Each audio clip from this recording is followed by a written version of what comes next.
special partnership and brought to you by FutureLeaderNow. On today's show, we have Trevor Muir, who is the CEO of Surepoint. Trevor has more than 27 years of experience in the oil and gas industry. But what is really interesting is Trevor's approach with Surepoint and the company's values of empathy, of vulnerability, of authenticity that run right through the business that make it special. Today, we're going to get into a great conversation about what makes Surepoint different, which is that they care. So without further ado, let's get into the show. Well, Trevor, welcome to the show. Thanks so much for joining me today. We're going to have a lot of fun. I think there's a lot of different topics that we can explore. When we've talked, the things that really resonate and come out with me are your interest and passion in authenticity and vulnerability and your people, the people around you and the people that would work with you. So I want to go into that definitely a bit. I think that there's an interesting contrast also in your bio, and you are leading Surepoint, which is a oil and gas company looking at instrumentation services, automation, mechanical equipment, fabrication, integrated modular solutions, those types of things. But on the flip side of that, when I asked you for a quote that really meant something to you, you mentioned a Brené Brown quote, which is vulnerability is the birthplace of love, belonging, joy, courage, empathy, and creativity. It's a source of hope, empathy, accountability, and authenticity. If we want a greater clarity in our purpose or deeper and more meaningful spiritual lives, vulnerability is the path. So I think we're going to really get into some interesting conversation. But to start off, what I want you to do is just go into your background a bit. And you started with Surepoint in 2003 as a project manager, and in 2013 moved into the CEO position. Can you start there and kind of tell us the path? Yeah, so in 2003, I was a young farm kid and working in the patch. It's an instrument mechanic, a lot of field experience. I got an opportunity to join Surepoint, condensing the story here, and be a partner, one of 10 people, and kind of an experiment. 10 owners, 10% each, 15 people. We had big plans one day of being 25 or 35 or 40 people, recognized later that we developed this awesome culture. We were in the right place at the right time. Grand Prairie, Alberta, it kind of hit a boom. We had a different model. We cared so much about our people, and we took away some of the stuff, bureaucratic stuff, I guess, and really cared. And we saw explosive growth. We went from 15 people to 400 by 2011, 2012. We were that big. We really outgrew ourselves, to be honest with you. In 2008, we got bought by a private equity group that bought 60% of the business. And things kind of unraveled on us at that point for a while. And I had moved away and started a branch in Nisku that had sort of accidentally grown to be pretty big, about $20 million, doing international work. And we actually ended up in trouble financially, and quite a bit of trouble. Like, top line was huge, and just we were losing good people, and actually the culture had disintegrated. And I was even thinking of leaving. I had given notice to leave. I'd given 3 months notice, and I get a call from the board one day saying, "Hey, we got to make some moves here in the company and take some cost out, and we think that we need a new leader, and we'd like you to be the CEO." And I was like, "No, no way. I've given notice. I'm done in a month," which they didn't know. And so I turned it down. I was in Australia on business at the time when they called me. I came back, talked to my wife, and she said, "Definitely don't do it. Like, it's going to take all of your time. You're going to be consumed by this." And I'd often joke with her, that's the reason why I took it. But the truth is, I said no. And then one day I was talking to her, and she said to me, "How are you going to feel if you if you leave? Like, if you don't take it, how will you feel? And I said, I'm going to feel terrible. Not for me, for the opportunity, but I had, we had brought a lot of really good people onto our team, and I had attracted some folks to come to work at Surepoint. And I told them, they came from good places with good jobs. I told them that we were different and we were better, and we give them a good home. And we didn't live up to that. And I said to her, if I leave, I'm going to feel like I let the team down. We're in a lot of trouble financially. This thing might not work. But if I don't, I had taken some money off the table when Winchurch bought us, and I was like, I could sit on the couch for a while, but these folks couldn't. And I'm like, I think I need to try this. I'll always wonder. And so I went back and said, yeah, let's give it a go. So that's how I ended up in this role. So at that time, maybe between the time of, thinking about coming on as a CEO and becoming the CEO, and a bit after that, Alberta and your business was going through rapid growth and growing pains. Can you maybe talk to the pains within the company, but also yourself personally, and how you kind of, because usually at the beginning when you're taking something over as a new leader, it's this transformation of, either you're 18 months in and you stick around, or you're 18 months and you're out the door. What was your experience? So as we were going into it, as I said, I love Surepoint, and this is my family. And so for me to make the decision to leave was tough, and before I took the role. And I thought about it and agonized over it. And it was because I saw our company disintegrate. What really made us, the amount we cared and how we looked after people. And so when I took the role, I knew we were in financial trouble. I didn't know how bad. I didn't really have a very good background. I didn't have a strong business acumen, for sure. And we were $90 million business, and I stepped into that, and it was a mess financially. The industry was taking off like crazy back then. One of the things that I really had related to our success was the fact that our people really, really loved SharePoint, and they thought highly of us, and they were willing to bleed our colors, I often say. And it didn't matter. At one time, some of our folks got offered $5 to $7 an hour more to leave, and they wouldn't go. And I knew that part because I had just replicated it when I moved to Nisku. Like, just treat people good, and let's be honest with each other and work together and help each other out. And so I also knew we were too big. We had to shrink down and some stuff. But early on, like 10, 12 weeks into my role as a CEO, I had gone out and met with the bank in Vancouver, met with the vice president of the bank we were dealing with. And they knew we were in trouble, obviously, and told him our story. And he said he was going to support us and they'd have our back. And it was a month and a half after that, I was in a meeting with a client, got a letter of forbearance from that bank, and basically gave us 4 months and I had to find a new bank or they were going to foreclose, which, I learned two things that they often say. One, that banker lied to me, and the other was what forbearance was, because I didn't know. And so I got it, that actually ended up being such an awesome thing for us, Scott, because we were looking for a way to rebuild our culture quickly. And I remember getting that and being scared, obviously, and wondering, what are we going to do? But I knew that we had to come back together and get that we care back. And this was an opportunity. I woke up in the middle of the night, actually, and I was so excited I couldn't go to sleep, like 2 a.m. I was like, oh my God, this is the thing. Like, I'm just going to go tell everybody that we're in trouble and ask them for help. And I did. I went to all the branches. That week, I hit every person in the company, basically, told them we're in forbearance. I'm in way over my head.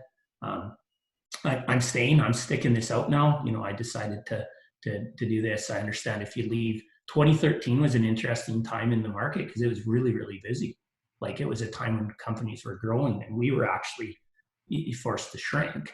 How did you, Trevor, how did you make that decision? Because I mean, in one, way of thinking of it is I need to get people to rally behind an idea, but the other side would be, oh gosh, people are going to freak out because we're in a financial issue and I might lose my job. So by telling them that information, you don't know what's going to happen. Like, so how was it an easy thing for you to do, or how did you get through that yourself? It was the most natural thing in the world for me. Like, I was like, we rally around crisis, like, and we always have. And I wasn't thinking business crisis, but if somebody in our team was suffering, the whole group just like that brought us together. If somebody's kid was sick and in the hospital, the love, the money that would be raised, like, and I was like, we are a company that rallies around each other in a time of crisis. And so I often said, we got the gift of forbearance. Like most people in my role, and it helped a lot. I didn't really have a clue about a lot of this stuff either, because I didn't understand it very well. But I was like, Surepoint's going to survive because we always do. And that was the message too. I didn't just go and say, hey, we're screwed. I went and said, look, here's our reality. I'm over my head. We're in trouble. We're in forbearance. Went into the details. And I can't do this. You guys know me, but we can. And if we do, like, we're going to come through this. And if we do, we'll get to the other side and we'll be better than we ever were. We can create something better than we've ever had, which would be amazing. And I just was that honest with the folks. And I also said, look, it's really busy out there. And I understand that this is a real good time for people to go find work somewhere else. And I understand if you do. And I respect that. I'm giving you the heads up. So, it's going to be a bumpy road here for a while, but we can get through it together. And the team rallied. I mean, it was amazing how the support I got. And we fumbled our way through it, like, as a leader that was learning as I went. And but the team does what they always do, and they supported and helped and put the fires out when they came up. And on your own personal side, like, how are you dealing with just the pressures? Did you find that once you started opening up, it became easier, or what was happening personally at that time? So, to go back just a bit before, so earlier in my life, which actually helped prepare me well for this, and I didn't even know that. It's awesome how, I say the worst experiences in your life are the catalyst for the best things to come. And instead of things work out in spite of the bad times, I now say things work out or become better because of them. I go back to pre-2013. We sold to Win Church. I was in my 30s. I got some money.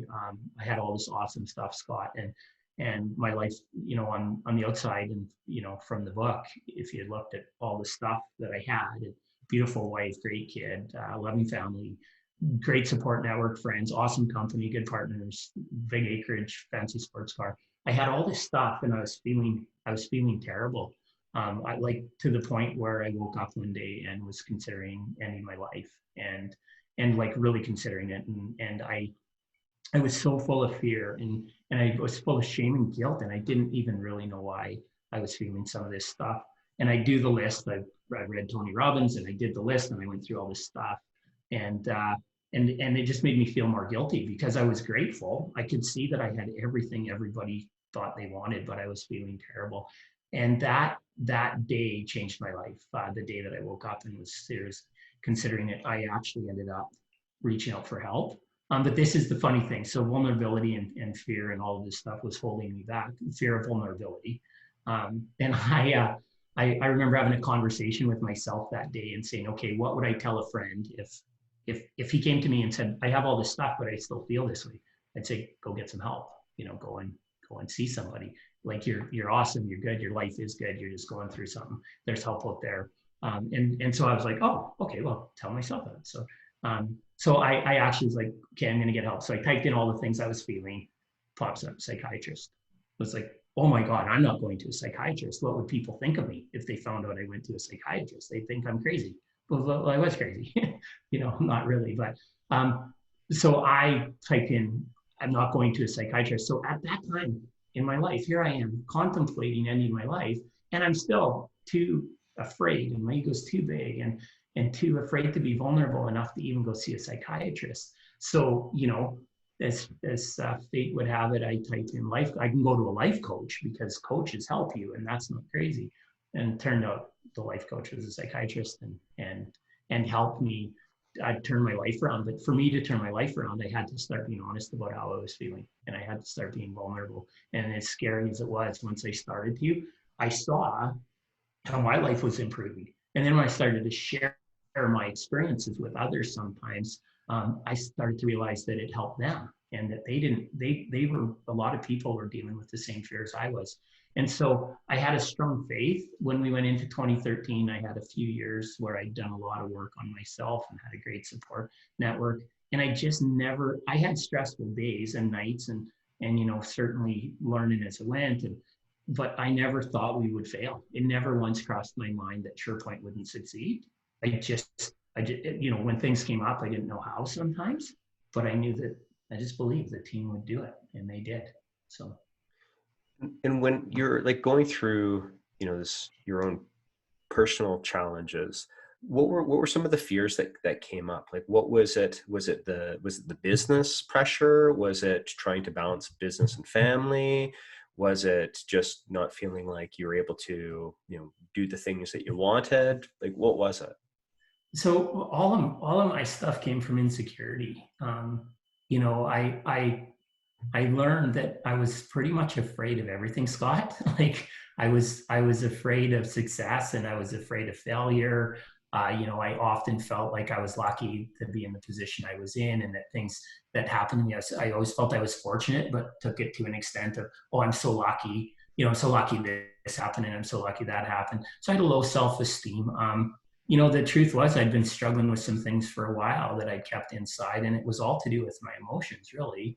And I never wanted anybody to see me as anything other than happy. And so if you'd have met me back then, I'd be alone in the dark, crying my eyes out. But if you saw me the next morning and asked me how I was doing, I'd be, I'm great. Oh, my life is awesome. Like, Surepoint's awesome. My wife is great. And the truth was that was all real, but that's not how I was feeling. And so I was pretty mixed up. And when it all came together, Surepoint selling actually was a big moment for me. My kid turned 18. My wife went back to work. Surepoint sold. I felt like I had no purpose anymore too, which I also realized I need to have a purpose and I need to have goals, because that was a time in my life where I should have been the happiest and celebrating. And instead I actually, ended up in a bottom in my life through that time, which I'm not sure, is normal or not, but certainly where I was. So I'm grateful for it today, like very, very grateful, because that was the thing that, because of that day, it changed everything in my life. And it prepared me for what we were facing with Surepoint. When 2013 came, I could handle it. So what were the things that kind of, the activities or things that you were doing that brought you back to where you felt comfortable, where you felt good about yourself, and then that translated into your life in the business? So I did a few things. I continued to see this fellow that I had gone to for quite a while, and he helped me a lot. I was using alcohol as a tool. Not drinking all the time, but binge drinking, and I quit drinking. I decided I was always active in my life. I'm very active and wanted to get back to that and be outdoors. So I started to. I think what I learned through it was I didn't have to pretend I was somebody that I wasn't, was the biggest thing. And it was okay for me to not know the answer. And it was okay for me to be scared. And it was okay for me to feel sad. And I just started to really work on that stuff, and got a good support group, and just found that, the easiest way to change how I'm feeling is change how I'm thinking. And oftentimes what I need to do is share what I'm thinking with somebody else to get it out, and often get their thoughts to replace mine. And that's what I did. I just started doing other stuff, took up some meditating.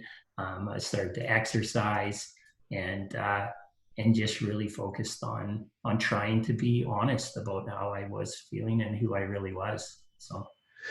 And with Surepoint, like if I go off of kind of your company mission or core values, they are, we care, live safe, honor integrity, committed to the team, and have fun. So Was there also kind of a transformation with the company again? Because I remember talking with you in the past, these were always a part of Surepoint, but how did you take those ideas and, make them, everything and make them a competitive advantage, right? Like you're developing yourself. Can you talk about the story about developing Surepoint again? Yeah, absolutely. So one of the things that when we were kind of in our massive growth mode and before it really started to unravel, we were adding people like crazy, but we were also losing people who'd been with us from the beginning. And the one thing that they'd say, they call me up, and some of them still great friends of mine call me up and be really sad they were quitting, right? Leaving SharePoint. But they would say, you know what, it just feels like nobody cares. They said it in a different way, but it kept sticking in my head. It's crazy. Like, not what has changed. We still pay really good. We've got lots of work. Like, what is going on? The thing that kept coming up over and over and over was you guys don't care anymore. We feel like you don't care. And the truth was, I kind of got it. I felt the same way. And as a leader, that was really humbling to have to admit that I'm a person in the company and this is happening and I'm not affecting change. And so for me, the thing was, okay, if all we do, so I recognized early on that a competitive advantage is caring more. And so we started to talk about that a lot, and we actually built sort of a strategy around it. And we care became the foundation. And if you ask anybody in our company about our core values, everybody will know that one. And because we talk about lots. And I often said, as we were going through this, every CEO, every leader, every owner is going to talk about caring about their people. It's the right thing to say. And I think that everybody really truly believes that. But how do you show it? And how do you show it in good times and bad times? And I've said often, if we're going to make this our number one core value, and this is going to be the foundation of our business, then we have to mean it, because this will destroy us. If not, if you say you care and then you don't show it, then it was a big risk, I felt, but also the reward was huge. And so I say often, you can't fake sincerity. And so if you say it, then do it. And we saw early on that the reason we were successful back in the early years of SharePoint, we didn't have good processes. We didn't have good systems. We didn't have a good strategy. We were learning as we go. We didn't really know what we were doing other than we could go get work, build good relationships with clients, or our clients supported us really, really well. And so that was the thing that made us successful. So I was like, why don't we just do that again? And then it makes it a good place to work. And if somebody is going through something tough, they've got a support network. And so we actually know it's a competitive advantage. And we said, when we say we care, we don't say we care about SharePoint or we care about SharePoint people. We say we care. And so we treat our clients as humans too. We don't work for an emblem. We work for Darren and Patrick and Lori and Rob and Michelle, and there's all these people. And so at times like this, and in 2013 and 2015 and now, when you're going through these kind of tough situations, either the whole economy is or we were, when we have those kind of relationships and we really, really care about the people that we're working with on that side too, they also, like, we got through 2013 forbearance in 2015 because our clients supported us so well. Like, they were amazing and gave us work when they had so many options to go to other people and other competitors. And I say we wouldn't have got through it. And our vendors as well, our relationships with our vendors, like, and we care about them too. And we certainly stretch some of them folks out too long sometimes with payment, but we have good relationships, throughout the whole organization, including our vendors and partners. So, yeah, and you kind of got into it a little bit right there with today's situation, like what we're going through and how we have difficult times, like globally, but in Alberta particularly, it's not easy. So what are some of the lessons that you're trying to take forward from your experience in the past? You once told me that learning's a gift, even when pain is a teacher. So I don't know if that's a good. Pain is a great motivator, and it's also all of my growth in life has, like my major growth and Surepoint's major growth has come through significant pain. And I have a friend that says, pain is inevitable, suffering is optional. And that means, you know, if you're going to suffer, you can suffer forever and feel bad about it, or you can reach out and get some help. Or and so that's what we had the advantage, going into this. We had the advantage of 2013 being really, really tough, and forbearance in 2015. I think what we've learned from it, and certainly I have as a leader, is to stay calm. You didn't need to knee jerk too bad. We're not a hugely profitable company.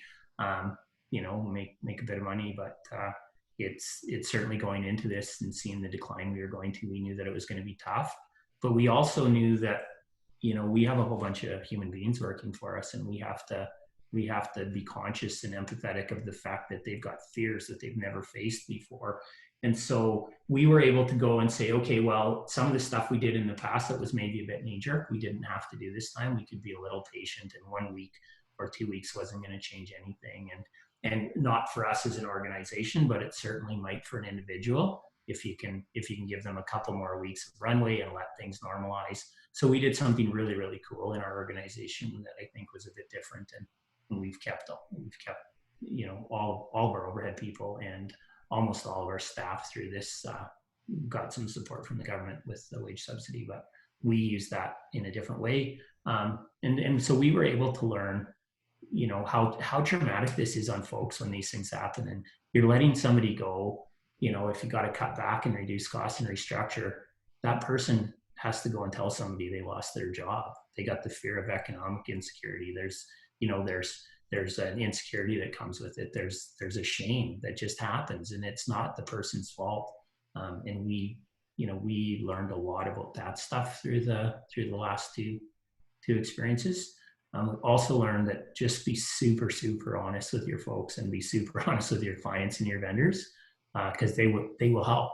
Like they want to, and we wouldn't have known that stuff if we hadn't gone through what we went through. So COVID, nobody knows. Like I'm clear with our team. Shit, there's things I just do not know. And how long is this going to last, and how long is social isolation and social distancing then gonna go on, and what's going to happen after this? I'm not sure, but I do know that together we can get through it. And what we'll do is just keep talking about the stuff that matters, and we'll try not to step on any landmines. Yeah. Now, I usually like to end the show just with something a little bit different.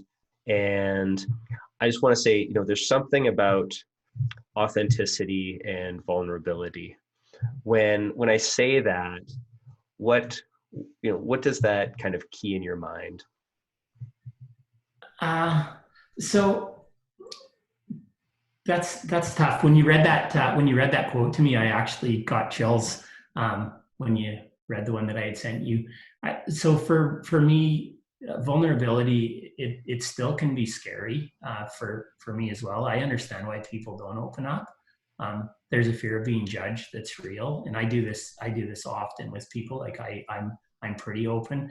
I had to reframe it though to come from a place of, by being open and being honest about what's going on in my head and in my heart, it can help other people. And so that helped me to get through it. But when I think of vulnerability and authenticity, I don't think of running out and telling everybody that, I was scared to death and I think the company's going to go under if that was the case. Or, I don't think that you need to do it in a way that's fearful. And I certainly don't believe that I need to share everything with everybody all the time. But I do think it's really important, and especially during tough times, or when somebody's struggling and you know them, that it's okay to go let them know that they're not alone, and that the other thing I learned is that I wasn't actually that unique. I have a friend that says, I used to suffer from terminal uniqueness, and I can relate to that, right? I felt like I was the only person who felt like how I felt. And so I think that's the authenticity part, and the vulnerability is just, when somebody needs to know what's going on in your life and what you've struggled with, because it could help them, I think that it's important that we do that. So. Wonderful. Trevor, thanks so much for taking the time to be a part of the show. I appreciate it. Yeah, well, I appreciate you you asking me to. I really enjoyed this and getting to know you. It's been awesome, Scott. So thanks. Thank you.